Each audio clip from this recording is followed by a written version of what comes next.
Muy bien, desde hace varias décadas se fue determinando de que nosotros como médicos solamente habíamos descubierto el 30% o 40% de las funciones cerebrales o cómo éstas podían generar información o ejecutar una acción, ¿ya? Aparentemente, hasta el momento eso todavía se mantiene. No hemos descubierto el 100% de las funciones fisiológicas del cerebro, ¿listo? Pero gracias a esto se ha permitido los avances tecnológicos y obviamente evaluar qué pruebas de función podríamos utilizar para evaluar la integridad de las funciones cerebrales. Y han visto ustedes en las prácticas, por ejemplo, por lo menos con los grupos que hemos hecho prácticas, esta evaluación del estado de conciencia, la actividad motora, los signos meningios, el Babinski, que significa cómo se hace el Babinski, cuáles son los sucedáneos del Babinski, los reflejos osteotendinosos, el dandy de la columna, los tipos de columna y obviamente la sensibilidad, ¿no? Además de las pruebas complementarias como el Romberg, que es para ver el oído interno, y las pruebas cerebelosas como la diadococinesia, el dedo nariz, la ataxia y las eumetrías, que están compuestas por la actividad cerebelosa, ¿no? Esa es la manera, digamos, de evaluar la función del sistema nervioso central. Pero ya también se ha mejorado tecnológicamente algunos instrumentos y sobre todo pruebas de función fisiológica para la evaluación del sistema nervioso central. La siguiente. ¿Cuáles son esos principales estudios de neurofisiología? En el sistema nervioso central tenemos la electroencefalografía, que estudia la actividad bioeléctrica generada por la corteza cerebral, ¿no? A través de unos electrodos que se colocan en la cabeza. También está la magnetoencefalografía, que estudia la actividad biomagnética cortical del cerebro. Y tenemos finalmente los potenciales evocados, que estudian la respuesta cortical ante la estimulación de diversos sistemas sensoriales aferentes, ¿ya? Para el sistema nervioso periférico, o SNP, nosotros vamos a evaluar los nervios raquídeos y los plexos, los troncos nerviosos mixtos de tronco y miembros también, ¿no? Para evaluar el sistema nervioso periférico, el estudio de electrofisiológico de importancia es la electroneurografía, ¿ya? Electroneurografía, que consiste en la estimulación y el registro de la actividad de los potenciales de acción que viajan a través de los nervios periféricos, ¿ya? Pero para cuando nosotros queremos evaluar el sistema neuromuscular, se impone claramente este principal estudio neurofisiológico que es la electromiografía, ¿ya? La electromiografía consiste en el registro y análisis de la actividad muscular registrada de diferentes maneras. Es habitual el estudio de la conducción nerviosa mediante la electroneurografía para complementar este estudio de electromiografía, ¿ya? También se puede evaluar el estudio de la unión neuromuscular, que es un campo mixto tanto de la electroneurografía y de la electromiografía. La siguiente. Empecemos entonces. Para el sistema nervioso central, el estudio fisiológico de importancia es el electroencefalograma. Es una prueba que se usa para estudiar el funcionamiento real activo del sistema nervioso central. Fundamentalmente, la actividad de la corteza cerebral, ¿ya? Consiste esencialmente en registrar mediante el uso de electrodos las corrientes eléctricas que se forman en las neuronas cerebrales y que son la base del funcionamiento del sistema nervioso central. Se origina un trazado de esta magnitud donde estos representan pequeños potenciales de acción que generan la actividad de la corteza cerebral. La siguiente. ¿En quiénes está indicado un electroencefalograma? Recuerden que es una herramienta diagnóstica de importancia clínica, ya que nos permite de gran apoyo en la realización de diagnóstico de patologías cerebrales como la epilepsia, ¿ya? Entre las principales razones por las que se indica este estudio son, por ejemplo, cambios anormales en la química normal que afectan el cerebro, por ejemplo, ¿no? Las encefalopatías urémicas, hipoglicemias, hipoxia, ¿no?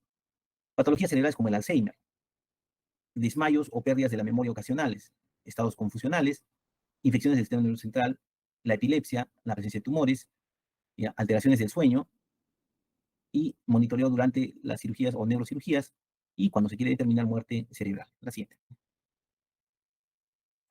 Miren, cada mapa del electroencefalograma implica algunos puntos que determinan qué captación va a originar o va a receptar estos electrodos. Como ustedes ven acá, F significa el punto 1 frontal, punto 2 frontal, ¿no?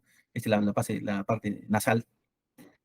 Tenemos frontal 3, frontal 4, ¿listo? Frontal 7, frontal 8, ¿ok? Esa es la parte del lóbulo frontal. Después tenemos los temporales, T3, T4, T5, T6. Después tenemos los parietales, 3, 4, ¿ya? Los centrales, que los tenemos aquí, están con el vértex o vértice, y los electrodos occipitales, ¿no? Gracias a estos van a captar imágenes que nos puedan decidir si ahí dónde está ubicado, en qué lóbulo o segmento está ubicado la lesión. La siguiente. ¿Qué se registra en un electroencefalograma? Los ritmos, fundamentalmente. El ritmo gamma, que es un poquito más rápido, el ritmo beta, el alfa, el teta y el delta. ¿Ok? La onda delta se fija entre 0,5 y 3 Hz. Se presenta fundamentalmente cuando la persona está en un sueño profundo, ¿ya? La onda teta, que está aquí, genera este tipo de oscilaciones de 4 a 7 Hz con actividad durante el sueño ligero. Cuando uno está despierto, registramos ondas alfa, estas de acá, casi uniformes cuando estamos despiertos y relajados. Pero cuando estamos despiertos y excitados aparece la onda beta, por ejemplo, cuando estamos con una actividad, un estrés, una actividad, un deporte, por ejemplo, de alta competencia, maratón, ¿no? Fútbol, etcétera, ¿no? Genera este tipo de ondas de 14 Hz, ¿ya? La siguiente. Lo normal, miren, a los 30 años, como es la actividad beta, a los 7 meses, como es, tranquilo, pues el bebé duerme, ¿no? A los 96 años, su ritmo ya empieza a decaer, pero todavía está activo. A los 32 años es una actividad más o menos aceptable. Pero miren los trazados del electroencefalograma en el caso de Parkinson, bastante la presencia de temblor. El ACV, cómo empieza a disminuir la actividad motora, la demencia alterada y una post-crisis convulsiva, o sea, en el estado posictal, como en realidad la actividad motora decae por desgaste neuronal. La siguiente. ¿Qué detectamos con el electroencefalograma? Estados de hiperestimulación, como la epilepsia o las convulsiones. Miren cómo en este caso F4, por ejemplo, F3 son los electrodos de los lóbulos frontales, en su actividad motora alfa o beta, miren cómo se mantiene, ¿listo? Pero cuando hay una epilepsia, fíjense ustedes cómo empieza a magnificar las ondas eléctricas de transmisión. Y claramente conduce a una interpretación sobre una hiperdescarga eléctrica que tienen justamente las convulsiones como expresión motora de la hiperexcitación del neuronal, ¿ya? La siguiente. Fácil distinguir. Pero hay que distinguir, obviamente, qué electrodo es el que captó la ¿no? Muy bien. La electromiografía es otro estudio que es importante para nosotros, ¿ya? Se fundamenta básicamente en la actividad eléctrica muscular y la recepción de potenciales bioeléctricos por parte de unos aparatos que se conocen como electromiógrafo, ¿ya? Este detecta los potenciales que son recogidos a través de electrodos en la superficie o de aguja, ¿ya? Estos electrodos están ubicados en el músculo que nosotros queremos evaluar o también en un nervio, ¿no?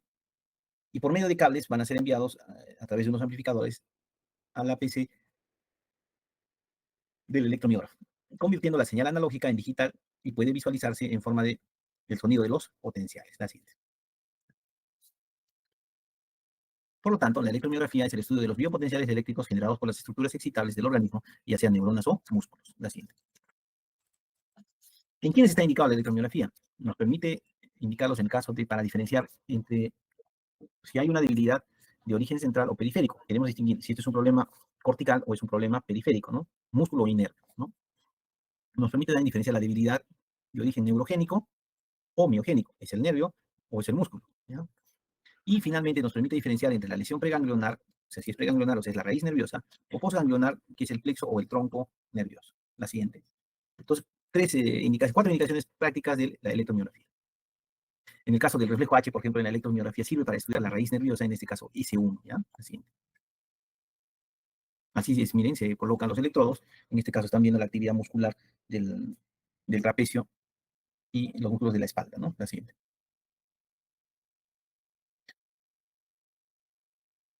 Lo que se hace durante el procedimiento de la electromiografía es que se registra la actividad cuando el músculo está en reposo. Después se le induce a una actividad de inserción, después induce durante la contracción muscular mínima o moderada, o durante la contracción muscular también máxima, de máxima tensión, ahí se registra la actividad, ¿no? Por ejemplo, los alumnos que han visto por ejemplo, Guillain-Barré en la UCIN, ahí, por ejemplo, hubiese sido interesante hacerle la electromiografía. ¿De quién? Del músculo ciático, perdón, del nervio ciático, mediante electromiografía, para ver si el problema es muscular o era nervioso. Una vez captado el estímulo eléctrico, se mide la velocidad de conducción del nervio ciático. La velocidad de conducción del nervio ciático es por encima de 37 o 40 metros por segundo. Fíjense la velocidad de conducción que tiene, 37 a 40 metros por segundo, se transmite la actividad eléctrica del nervio ciático. Pero cuando hay una Guillain-Barré que no hay presencia, digamos, de las vainas de Schwann o de la mielina, con la mielina, la velocidad de conducción empieza a disminuir, porque ya la transmisión eléctrica ya no es saltatoria, ¿no? Ya no es saltatoria. Entonces, miren, puede bajar a 20 metros por segundo. Entonces, si el registro nos dice de la electromiografía, el nervio ciático es 20 metros por segundo, nos dice que la lesión es neuronal, ¿no? Pero si encontramos que el tema es que la velocidad sigue siendo 40 metros por segundo, no hay tema neuronal, entonces el problema es muscular, ¿no? Ya sería, por ejemplo, buscar posibilidades como la miastenia gravis, ¿ya? Miren, así se utilizan los estudios de electrofisiología. La siguiente.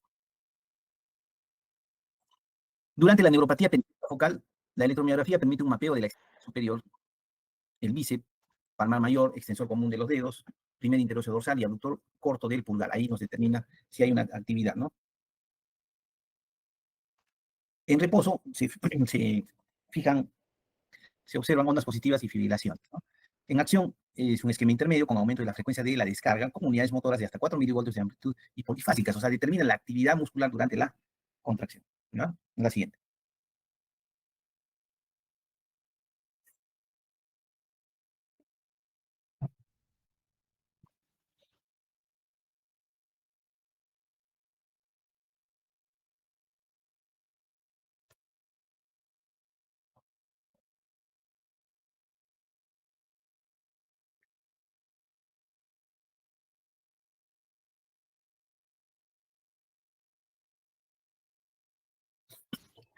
Miren acá, por ejemplo, en lo que es neuropatías axonales desmielizantes como el Guillain-Barré, por ejemplo, miren, esta actividad eléctrica de los potenciales de acción debería verse más seguido. Pero fíjense ustedes, en los siguientes ejemplos, la actividad muscular es pobre, en algunos casos es bien... un minutito, hay que sellar, ¿no? Sí, 5,6. Ya, ahorita voy a ir a almorzar un ratito, ya me cubren, por favor. Estoy terminando clases. No tenemos saludos. ¿Dónde? Ah, ¿verdad? Sí, vaya nomás, no se preocupe, hay permiso, yo le doy permiso. Pero por detrás no me van, ¿ya? Por detrás no me van. No va a salir para adelante. ¿Ya? Ya. Pero no son las 2 hojas, una vez. Sí, yo también. La suela, no te 15 la suela. Solo es el sello, ¿no? Ya. Cuando son actividades axonales desmineralizantes, o sea, aquí se pierde, digamos, la actividad eléctrica normal y habitual, ¿no? En algunos casos puede registrarse esta onda donde va a haber como un estado vibratorio de estos potenciales. En realidad son potenciales ineficientes, o sea, inducen a contracciones mínimas, pero eso genera temblor en las extremidades, ¿ya? Eso sucede. Y eso como lo vemos con la electromiografía. La siguiente.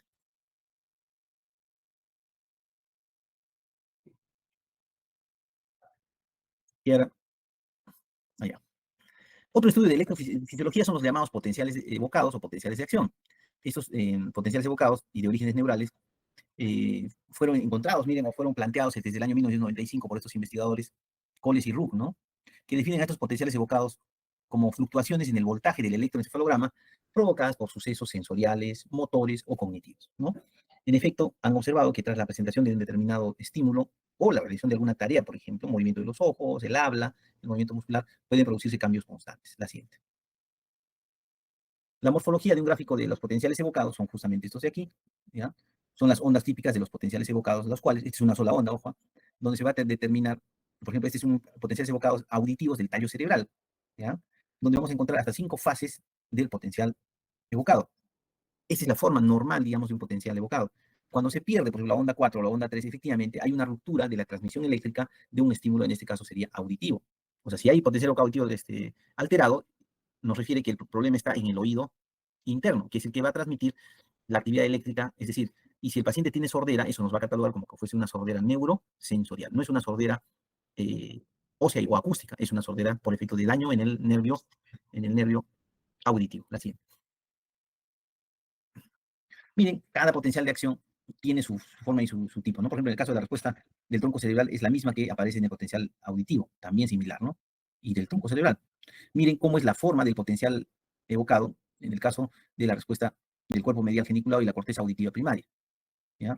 Y esta forma alta, P1, P2, tiene que ver con el potencial evocado de la corteza frontal y las áreas asociadas, ¿no? Eso se conoce como respuesta cortical tardía. Fíjense ustedes cómo el estímulo va a viajar a través del oído, a través del conducto óseo, la transmisión de las ondas sonoras va a estimular a la cóclea a que después estimula el nervio auditivo y genere el primer potencial evocado que va a llegar hasta el tronco cerebral.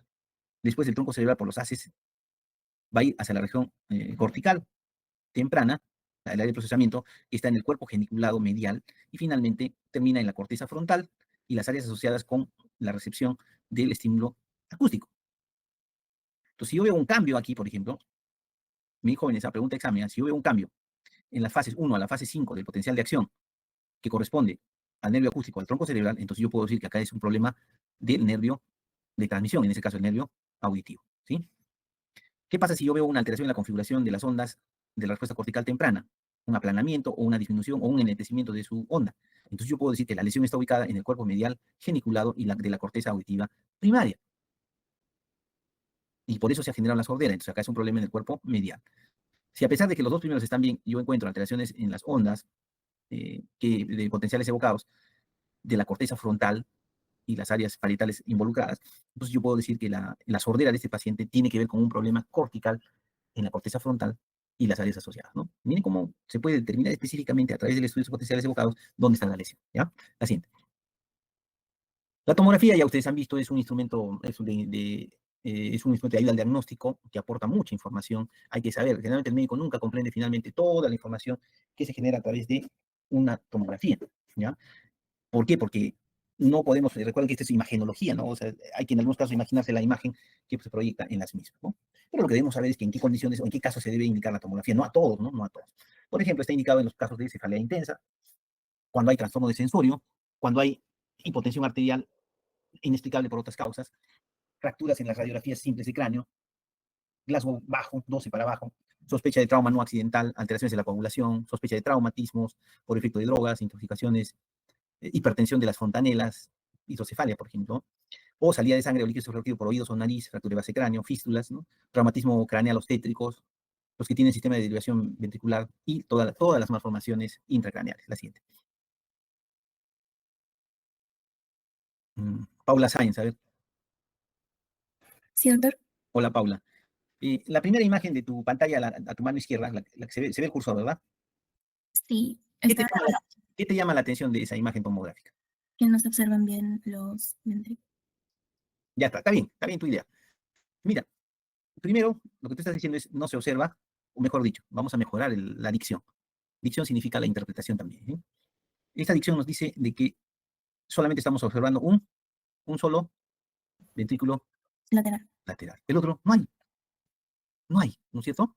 Ujú. ¿Cómo podrías decir? Lo que veo en esta imagen, doctor, lo primero que me llama la atención es la presencia de un solo ventrículo lateral, ¿no es cierto? Sí. Pero lo que se observa es ¿qué sería? ¿Cómo podrías decir? Cuando algo se aplasta, cuando algo se apiña, ¿cómo se llama eso? ¿Qué palabra usarías?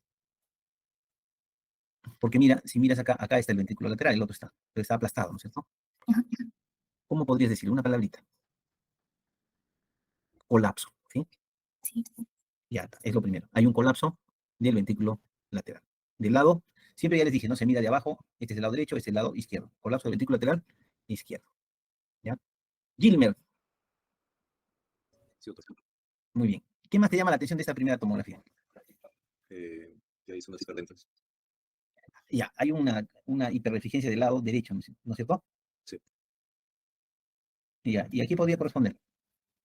Podría ser un edema. En edema, ya está, perfecto. Muy bien. Novoa, Sí, doctor. hola, José. A ver, ¿qué más te llama de esta imagen tomográfica? De la tercera. No, de la primera, seguimos en la primera. Ah, la primera. No sé, bueno, no se llega a apreciar bien los surcos. Claro, acá pues no se aprecian los surcos, ¿no?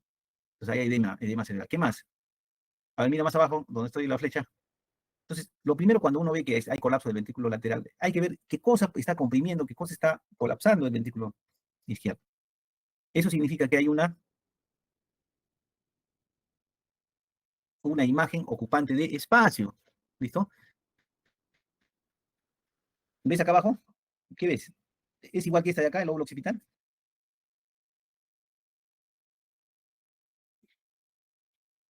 Esta imagen, acá hay un doble componente, un componente hipo, densidad e hiperdensidad.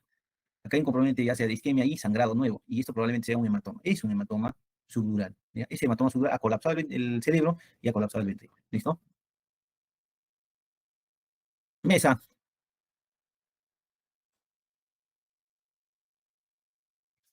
¿Mesa está o no está?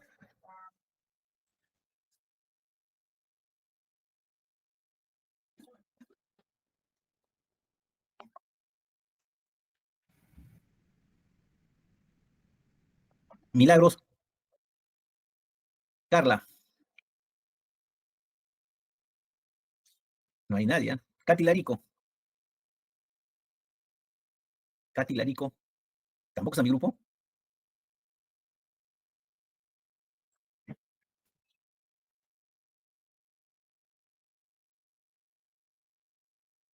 Camila Montalvo. A ver. Marco Polo.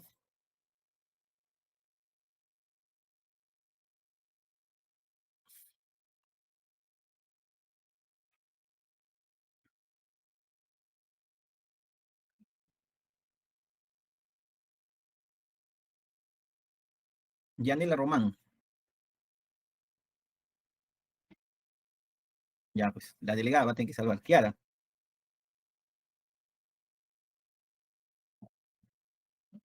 Kiara, ¿tampoco estás? Sí estoy, doctor. Ah, ya, pensé que te has dormido. A ver, ¿qué te parece esa imagen? A ver, la segunda imagen, que en realidad son dos, ¿no? Estas dos de un solo paciente. ¿Qué te llama más la atención de esta imagen tomográfica?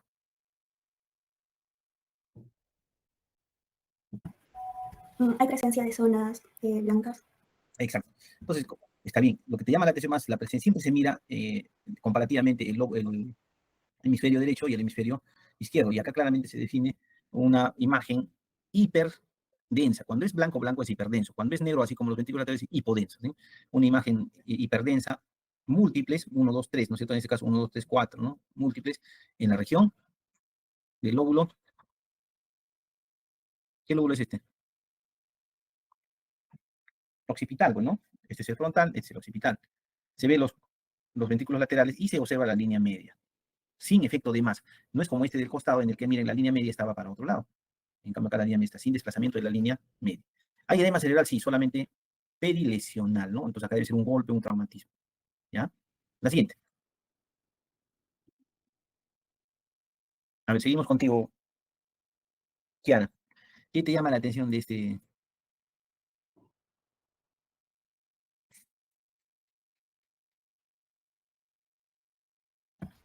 Sí.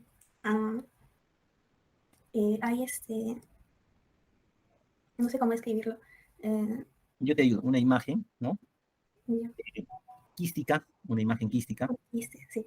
¿sí? Con bordes definidos en el hemisferio izquierdo, ¿listo? Y que desplaza la línea media. Miren acá en la figura A, desplaza y colapsa el ventrículo lateral de ese lado, ¿sí? Colapsa, ¿ya?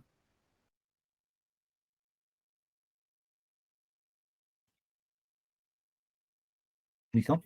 Generalmente estos son los glioblastomas multiformes, ¿no? Es un cáncer de cerebro, ¿no? El glioblastoma multiforme, pues se llama, tiene múltiples formas de presentación y genera esto, ¿ya? La siguiente.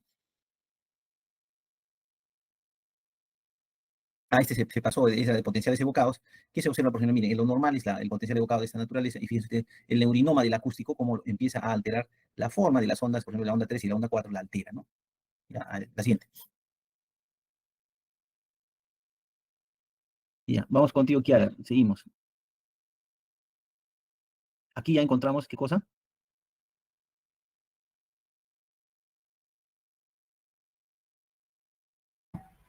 También quistes. Imágenes quísticas de contenido homogéneo, múltiples, ¿ya?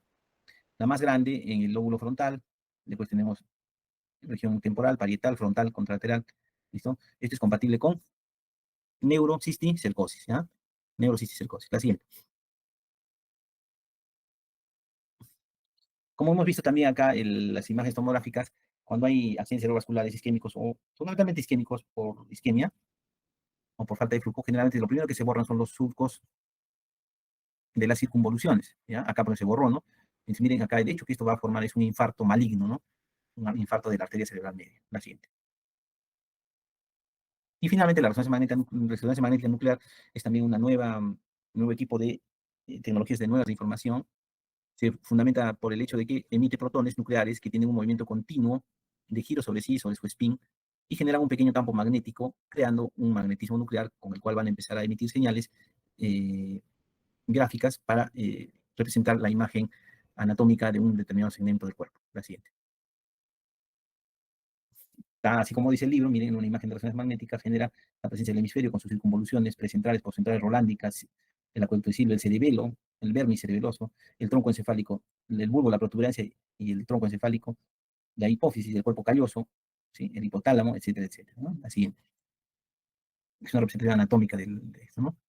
Pero también nos sirve para ver pruebas funcionales con resonancia, que permite determinar ausencias de flujo. Y cuando hay ausencia de flujo se llama una isquemia. Miren acá lo que se está observando.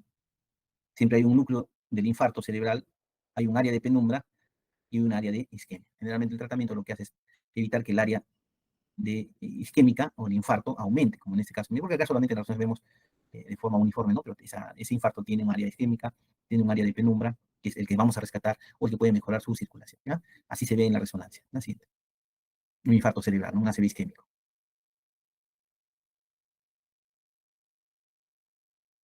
Listo. Eso es todo, ¿no? Sí, doctor, es todo. Muy bien, chicos. Entonces nos quedamos. Suerte en el examen. Y a seguir estudiando, ¿ya? Nos vemos. Hasta luego, doctor. Hasta luego, doctor. Hasta luego. Hasta luego, doctor. Hasta luego, doctor. Gracias.